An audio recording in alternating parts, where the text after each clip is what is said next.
Your Majesty, I do not mean to interrupt. I do know that today is a day of celebration, that this feast you have thrown has been in my honor, but I bid you give me the floor. For there is no cause for celebration. You celebrate today for the death of a beast, and yet I aim to make amends.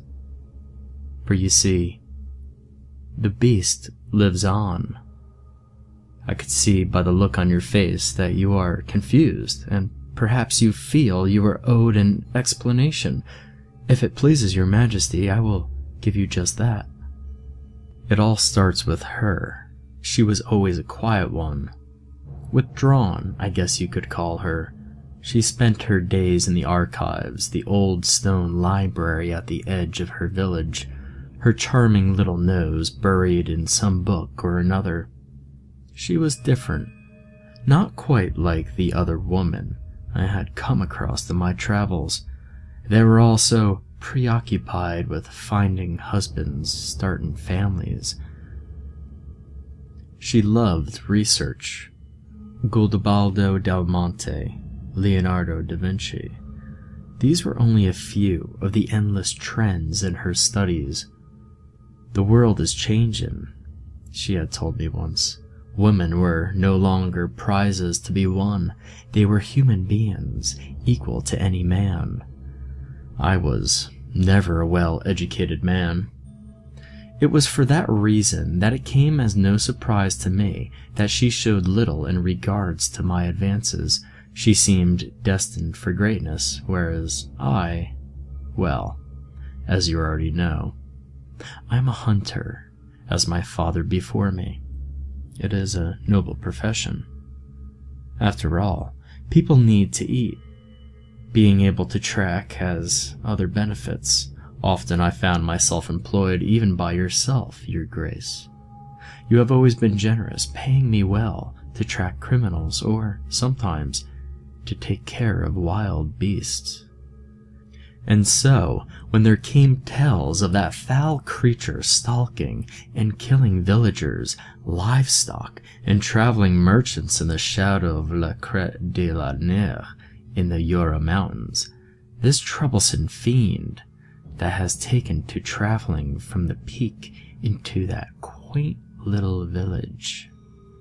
Because winter had been harsh, and the townspeople couldn't really afford to have such a meddlesome creature preying on their livelihoods, and indeed, that is what it had been doing, because they had petitioned you, pleading you to save their town, to save them. Because they sent so many of their own to kill the beast and found no success, you, once more, turned to me, as you have in the past. And for 4 weeks I waded through the frozen streams and snow. I remember it well. Liane Sanzet, that the townsfolk have taken to calling it. Food prices have risen further than I have ever seen them. Tales of catastrophe spread throughout the continent. Famine, death, riots. One traveler I crossed paths with spoke of an ice dam high giving way, killing hundreds. 'Twas a grim time, indeed, but I digress. Even though this terrible winter without end, I tracked that creature down, encountering it first near on the road to Theory. Near an overturned carriage. The sky was alive that night, lit up by the light of the moon, so bright that I didn't need my lantern to see the overturned coach and horse that lay slain, to see the creature muzzle deep in that poor soul's stomach. I approached the brute from downwind. I had the creature in my sights, the musket buried deep into my shoulder. I gently squeezed the trigger. The crackle of my musket should have been the last sound that beast ever heard. Its head should decorate the mantel above my fireplace. But I missed, or so I convinced myself. I have to add, the creature didn't waver. It didn't fall. Instead, it looked up at me, eyes burning like yellow embers in the night.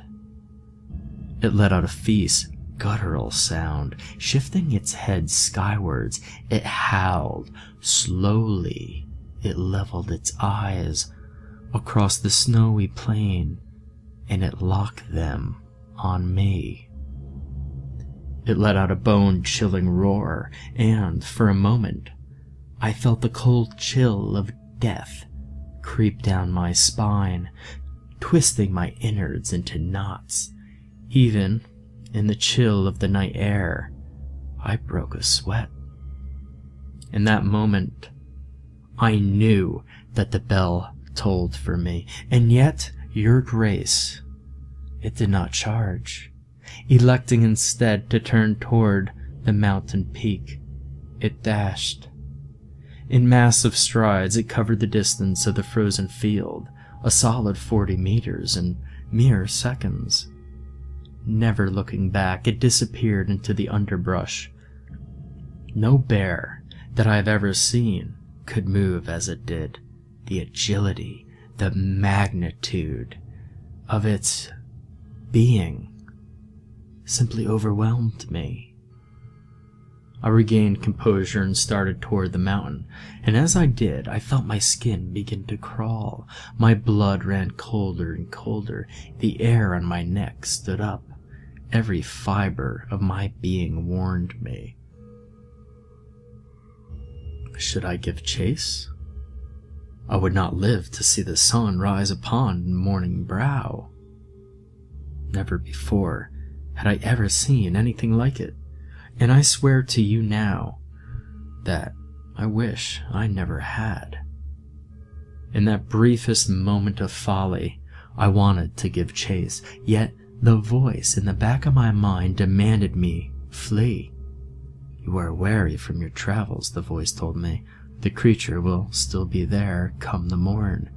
So I elected to continue on to Theri. I needed to prepare, I needed to rest, and I needed supplies. I needed a drink. I wish I had followed the creature instead. Perhaps it would have killed me, but I would not feel this burning, this emptiness in me that I do feel now. To have on my hands the blood that taints them so is unforgivable. 2 days it took me to reach Theri, and it was in that tiny village that I first cast gaze upon her. A girl of about 20, with flowing auburn hair that stretched to her lower back.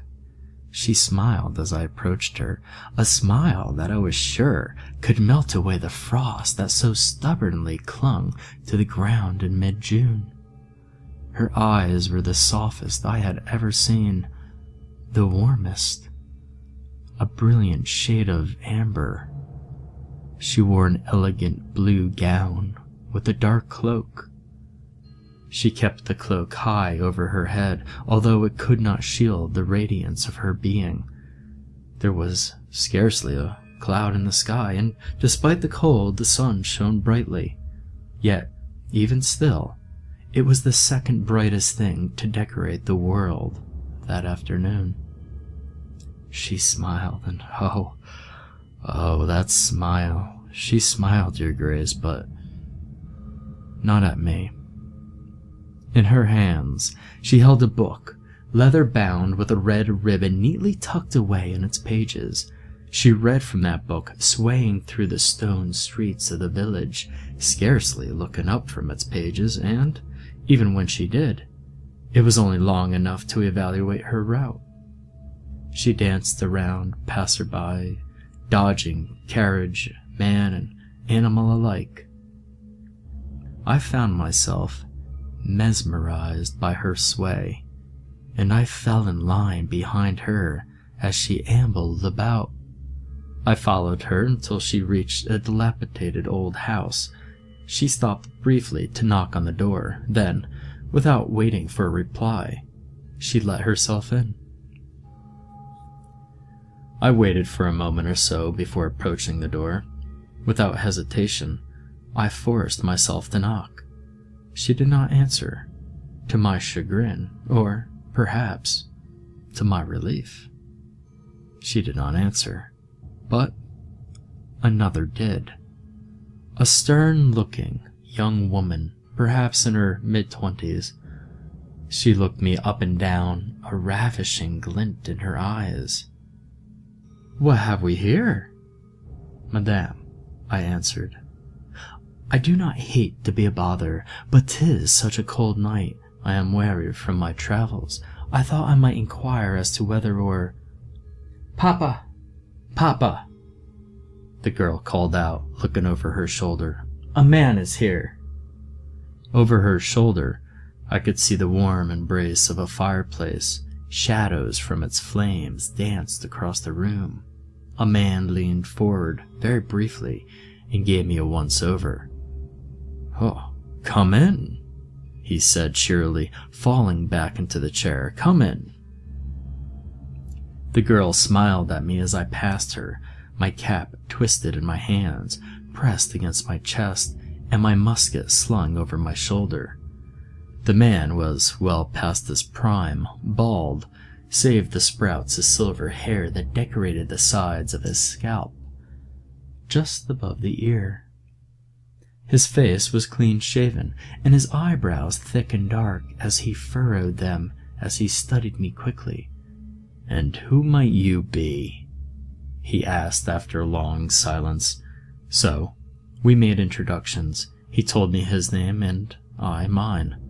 Then he introduced his daughters to me, 3 in total, the youngest of which was the young beauty that I had followed through the winding streets of Theory. She paid me little mind then, stretched out on the floor before the fireplace reading from that book. The man was eager to take in my history and travels, for he had once been a wealthy merchant who had sailed the Baltic so long ago. He had lost his riches to the sea many years prior to my visit. His 2 eldest daughters, who had become accustomed to the lavish treatment that wealth funded, proved to be most bitter about such misfortune, but his youngest, he said, never seemed to mind, even during his recount.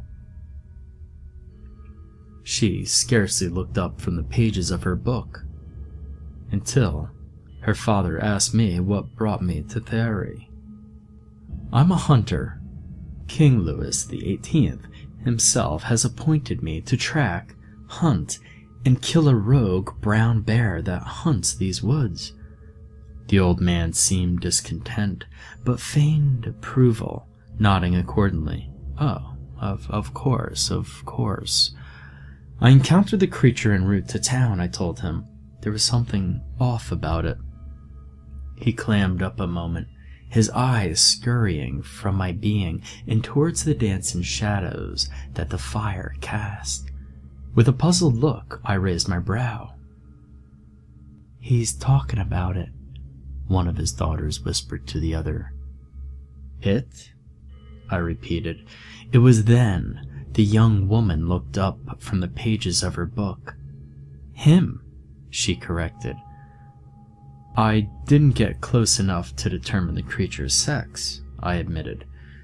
This made the girl smile, but she did not comment further. Instead, she returned her gaze upon the sullen pages of that old book. "Tell us about your other travels," the old man suggested. I could see the family was uncomfortable talking of the beast, so I obliged, and I talked of my time in the war.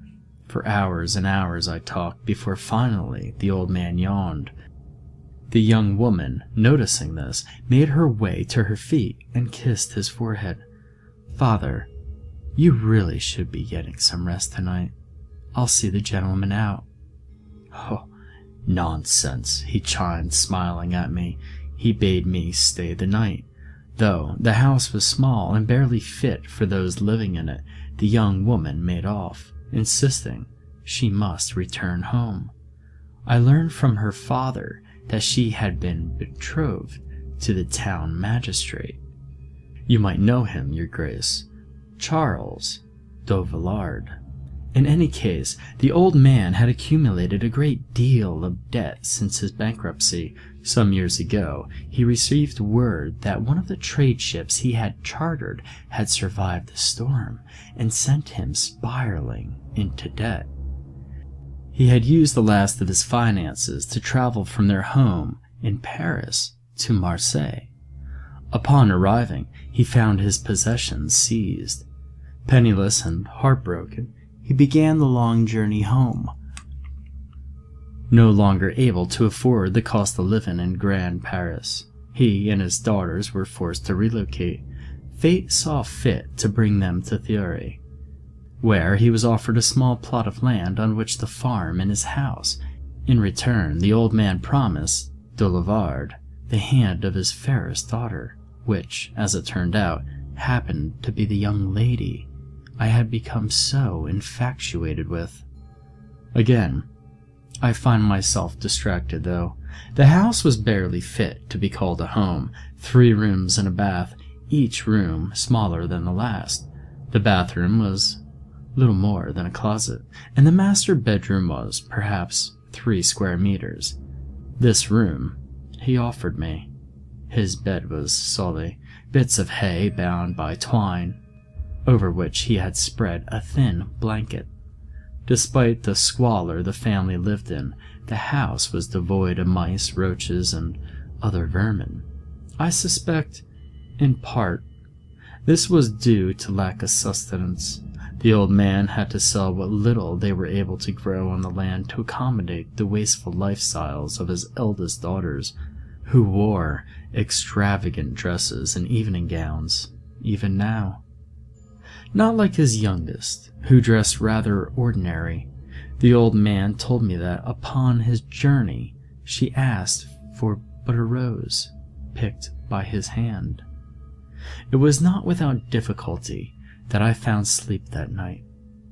The next morning I set out once more to track the beast. Its trail had long since been covered by falling snow. For 7 days I searched with no fortune, and so I returned to Thierry. My frosted feet once more found their way into the house of the old man, in part, I'd like to believe, because he had shown me great hospitality. But, in truth, I knew it to be because of her. Just a sliver of chance that I might see her again filled me with such delight. She visited the old man every day or so. She always brought elaborate gifts for her sisters, gifts from the magistrate. She brought food and coin, enough to see them through until her next visit, as the old man could grow no crops. Had she not helped him as she did, they could not have survived the relentless winter that beat on their doorstep. I began to hunt, bringing in any game that I could to help the old man for his hospitality. The meat served to feed his family, and the pelts he could sell. I took no profit for myself, for he put a roof over my head and had bestowed me the greatest gift any man could ever desire. Her, your grace. She would come and go, and I would long for her. I found myself anticipating her visits more so than even her father, yet she seldom spoke more than a few words to me. When she did, she seemed dismissive. This only served to increase my desire for her, though I knew she could never be mine. When she found that I could not read, she taught me so. When she found that I could not write, she taught me so. She taught me the ways of the philosopher, teachings of Descartes, Kant, Locke, and Hume. And when she had finished those, she introduced me to the Greeks, for, she said, she must always end with the truth. 3 months would pass before I would meet the creature again, though it seemed to surface on the outskirts of town every few fortnights. It was the coldest night in recollection, early September. The old man had taken ill, and I had gone to the tavern to fetch his ale. The night was peaceful, cold, but peaceful. The sky again alive with the radiance of La Luna herself. I paced along rather leisurely, watching my breath as it escaped my lungs. I had nearly made it back to the farmhouse when I heard it. That familiar howl. I was unprepared. It stood between the farmhouse and myself, perched just before the stoop, its yellow eyes burning into my soul. The creature looked closer to a wolf than a bear, but was far larger than any wolf I'd ever seen.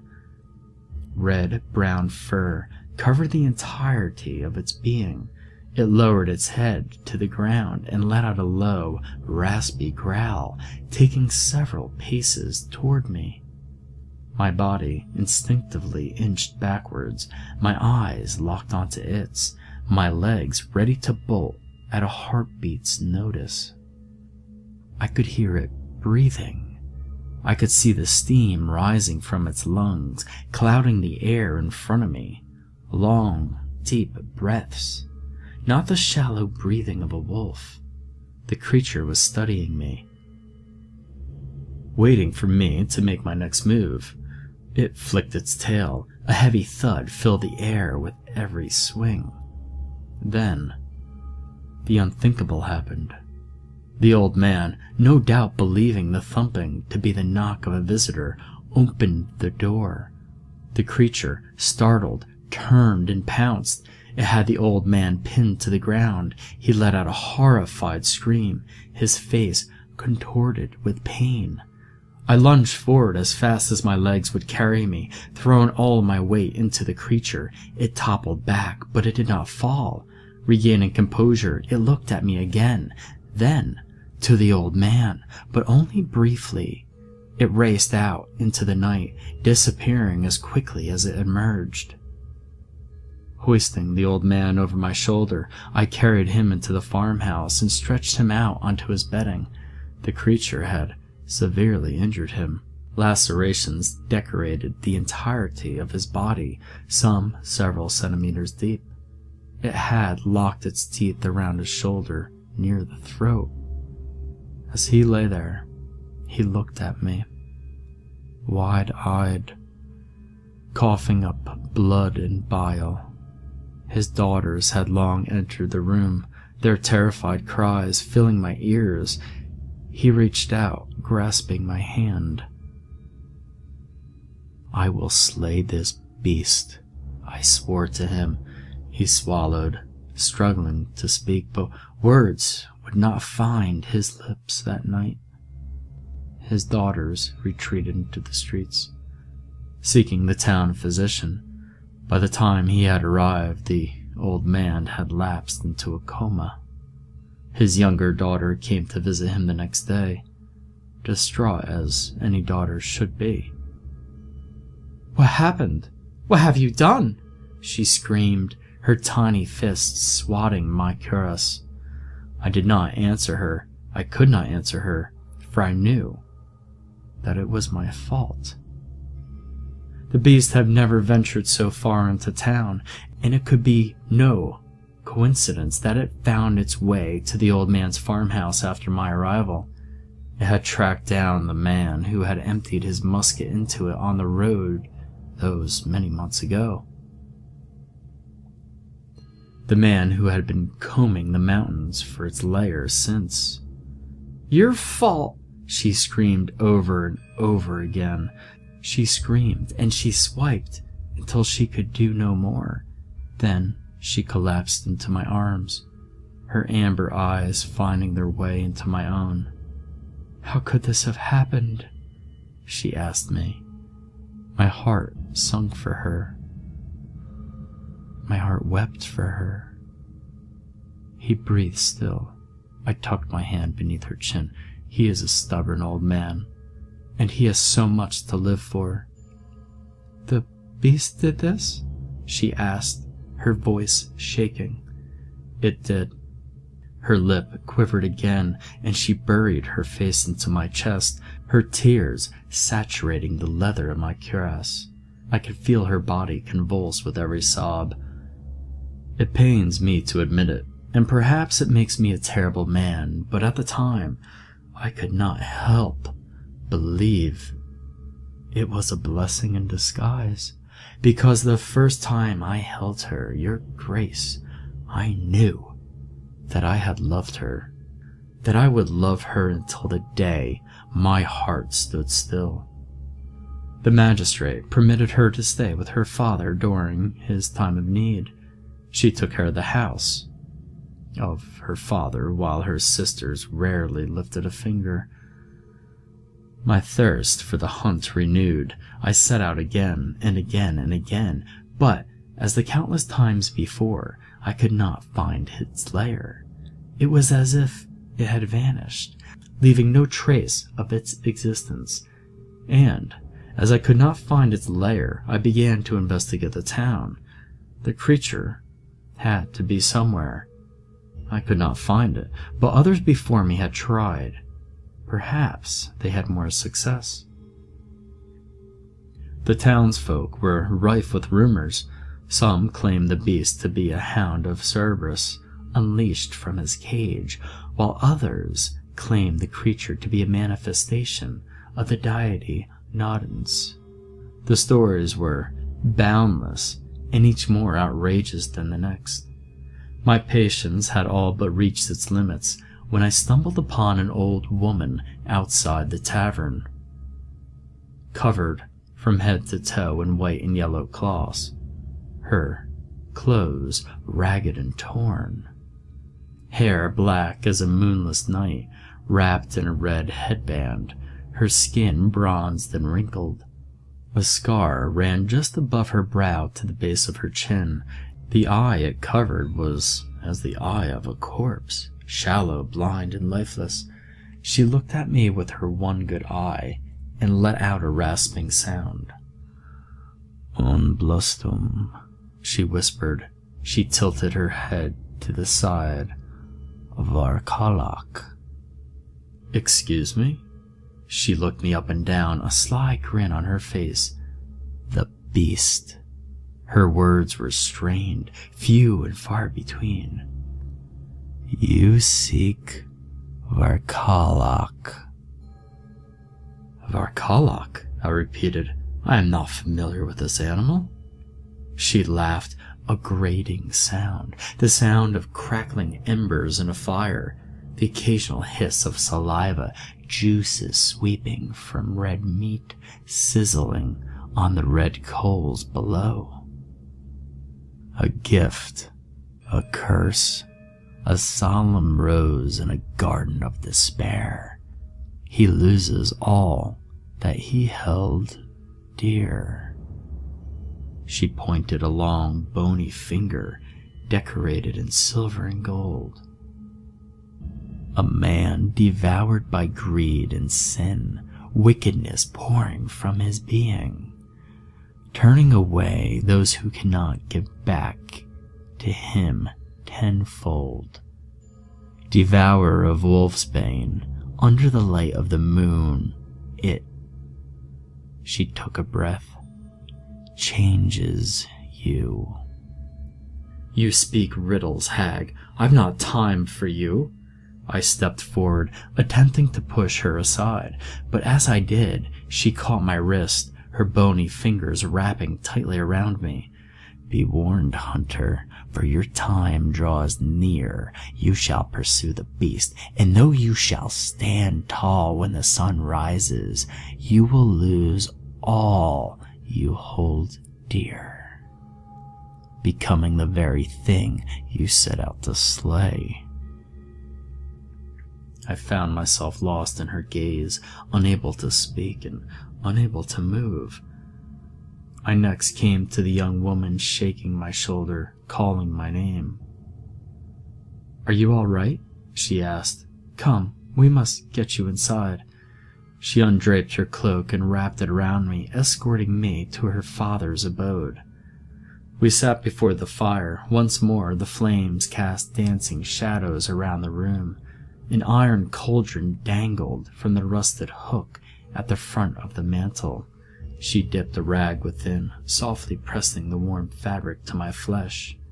We sat in silence for a long time. Then she spoke. "Thank you." "What?"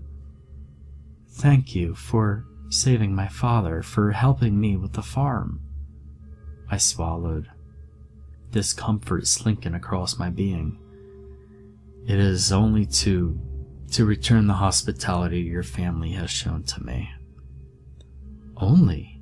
She paused, twisting her lips into a ball. Another wave of nausea. "Still," she continued, finally, "a debt is owed and paid." She reached into her cloak, withdrawing a small tarnished silver mirror wrapped in the finest silk fabric.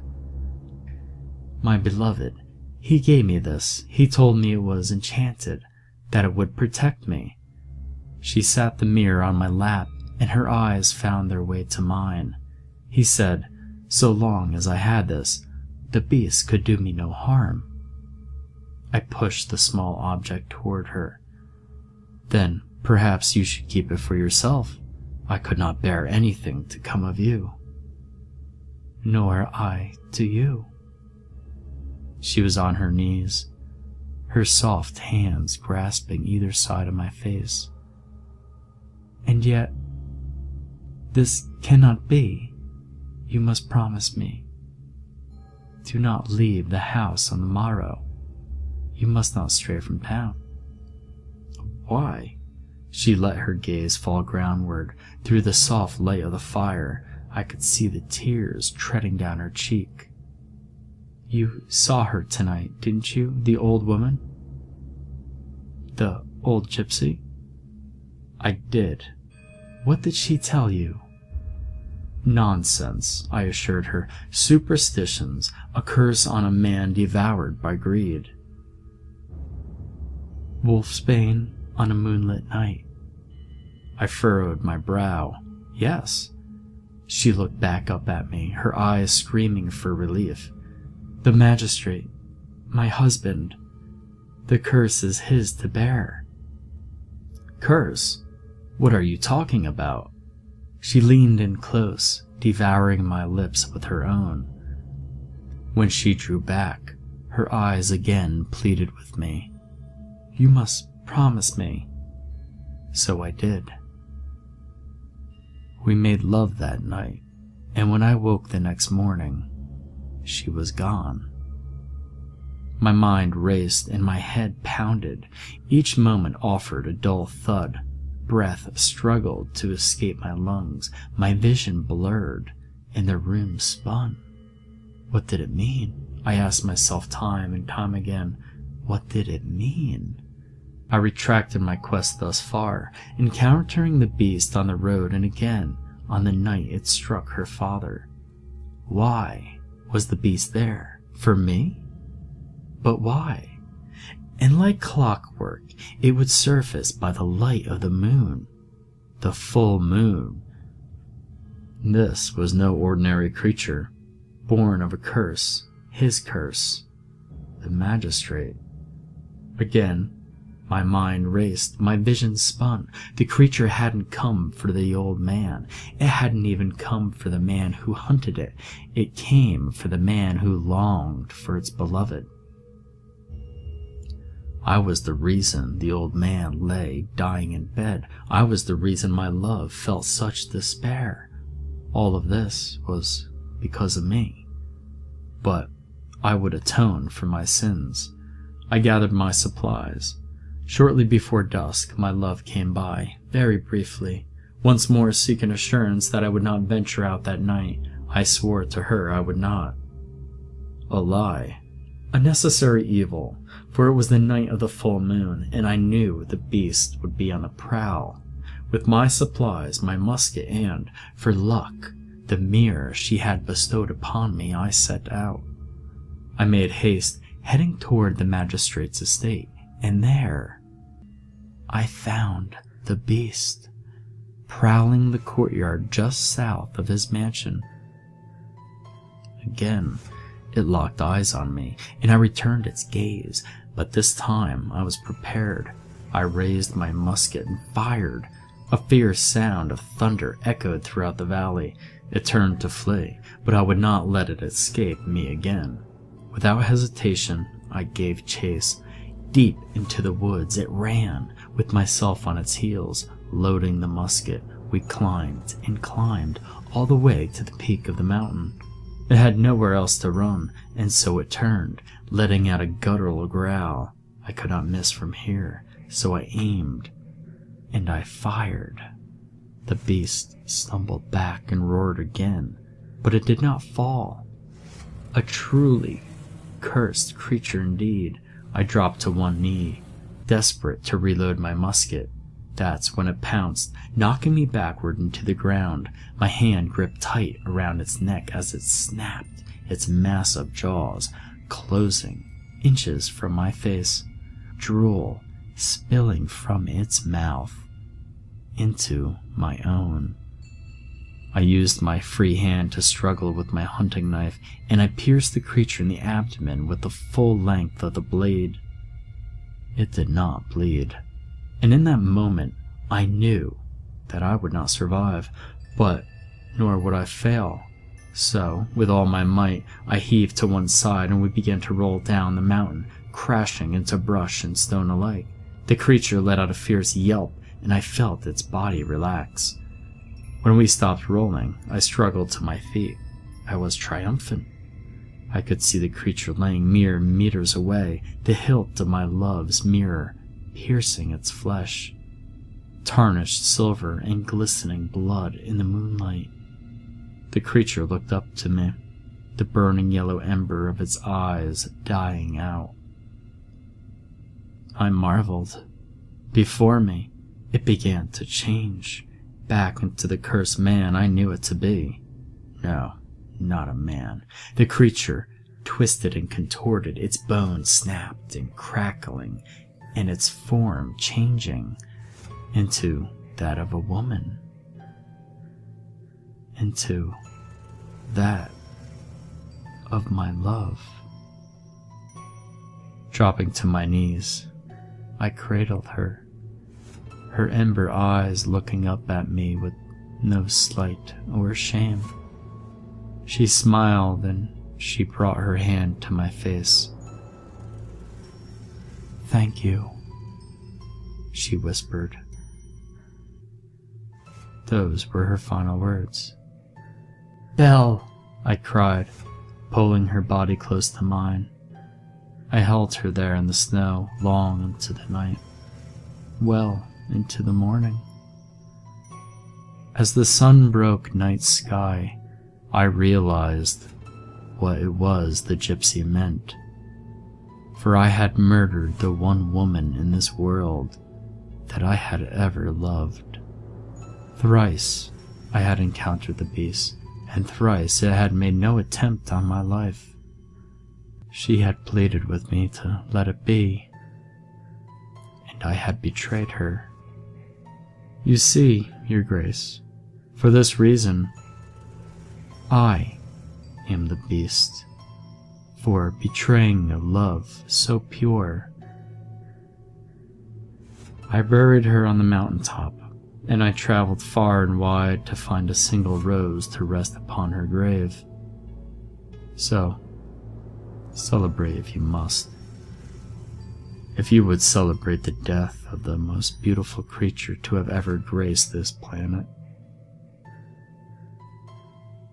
But do not celebrate until the true beast has been slain. Until the heart in my chest stands still.